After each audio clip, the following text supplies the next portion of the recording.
അസ്സലാമു അലൈക്കും വറഹ്മത്തുള്ളാഹി തആല വബറകാതുഹു. ബഹുമാനികളെ, പരിശുദ്ധ റമദാനിലെ റഹ്മത്തിന്റെ 10 ഏതാനും ദിനങ്ങളെ കൊണ്ട്, ഒറ്റ നാളുകളെ കൊണ്ട്, ഒറ്റ ദിവസം കൊണ്ട് നമ്മൾ ഇവിടെ പറഞ്ഞു പോവുകയാണ്. എല്ലാവരും മനസ്സിൽ കൈവച്ച് ചിന്തിക്കേണ്ട ഒരു സമയമാണ്.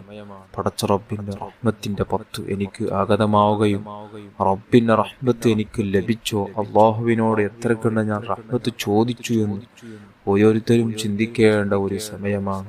അള്ളാഹു തആല നമുക്ക് ധാരാളം റബ്ബിന്റെ റഹ്മത്ത് ചോദിച്ച് 2 ലോകത്തും അള്ളാഹുവിന്റെ റഹ്മത്ത് ലഭിച്ച് സ്വർഗം ലഭിക്കുന്ന, നല്ല ജീവിതം ലഭിക്കുന്ന നല്ല വ്യക്തികളുടെ കൂട്ടത്തിൽ അള്ളാഹു തആല നമ്മെല്ലാവരെയും ഉൾപ്പെടുത്തട്ടെ. ആമീൻ യാ റബ്ബൽ ആലമീൻ. ക്ലാസ്സിൽ പരിചയപ്പെടുത്താൻ ആഗ്രഹിക്കുന്ന ഒരു പ്രധാനപ്പെട്ട വിഷയം, പലരും പല വിഷയങ്ങളുമായി പരാതി ബോധ്യപ്പെടുത്തുകയാണ്.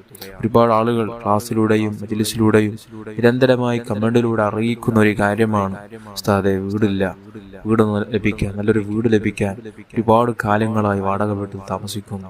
നല്ലൊരു വീട് ലഭിക്കാൻ വേണ്ടി പ്രത്യേകമായി ദുആ ചെയ്യണം, എന്തെങ്കിലും ഒരു പരിഹാര മാർഗം പറഞ്ഞു തരണം. അതേപോലെ തന്നെ കടങ്ങളെ കൊണ്ട് പ്രയാസപ്പെടുന്നവർ, അതേപോലെ തന്നെ വിവാഹം നടക്കാതെ ഭംഗിക്കുറവ് മൂലമോ അല്ലെങ്കിൽ എന്തെങ്കിലും ഒരു സാമ്പത്തികമായ പ്രയാസം മൂലമോ അങ്ങനെ തടസ്സമായി നിൽക്കുന്നവർ, അതേപോലെ തന്നെ മക്കളില്ലാതെ വിഷമിക്കുന്നവർ, ജോലിയില്ലാതെ വിഷമിക്കുന്നവർ, അതേപോലെ തന്നെ മറ്റു പല ഹലാലായ ആവശ്യങ്ങൾ മനസ്സിൽ കൊണ്ടു നടന്നു ഇതുവരെയും നിറവേറി കിട്ടാതെ പ്രയാസപ്പെടുന്നവർക്ക് ഒരു പരിഹാര മാർഗം ഞാൻ പരിചയപ്പെടുത്താം. മഹാന്മാർ പഠിപ്പിച്ച ഒരുപാട് മഹത്വമുള്ള ഒരു സൂറത്താണ് സൂറത്തുൽ ഖദ്ർ. ഇന്നാ അൻസൽനാഹു ഫീ ലൈലത്തിൽ ഖദ്ർ വമാ അദ്റാക മാ ലൈലത്തുൽ ഖദ്ർ തുടങ്ങുന്ന ചെറിയൊരു സൂറത്ത്. ഇതിന്റെ മഹത്വം ഞാൻ സൂചിപ്പിച്ചതാണ്. ഈ ഒരു സൂറത്തിന് ഓഹിന് ശേഷം ഒരാൾ 3 പ്രാവശ്യം പാരായണം ചെയ്താൽ അദ്ദേഹത്തിന് അംബിയ മുർസലീങ്ങളോടൊപ്പം സ്വർഗത്തിൽ കൂടാനുള്ള മഹാഭാഗ്യം അല്ലാഹു തആല കൊടുക്കും. അദ്ദേഹത്തിന് 50 വർഷങ്ങളുടെ ആരാധനകളുടെ കണക്ക് അവന്റെ അല്ലാഹു തആല രേഖപ്പെടുത്തും.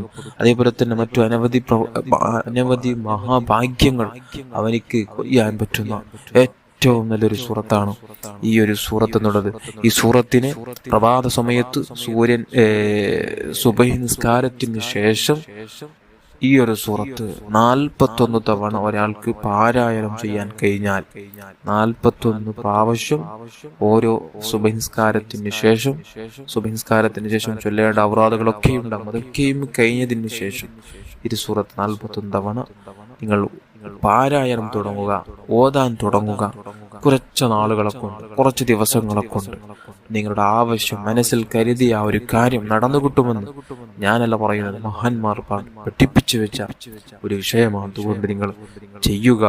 അല്ലാഹു തആല സർവ്വ ഹലാലായ മുറാദുകൾ പൂർത്തിയാക്കി തരട്ടെ. ആമീൻ യാ റബ്ബൽ ആലമീൻ.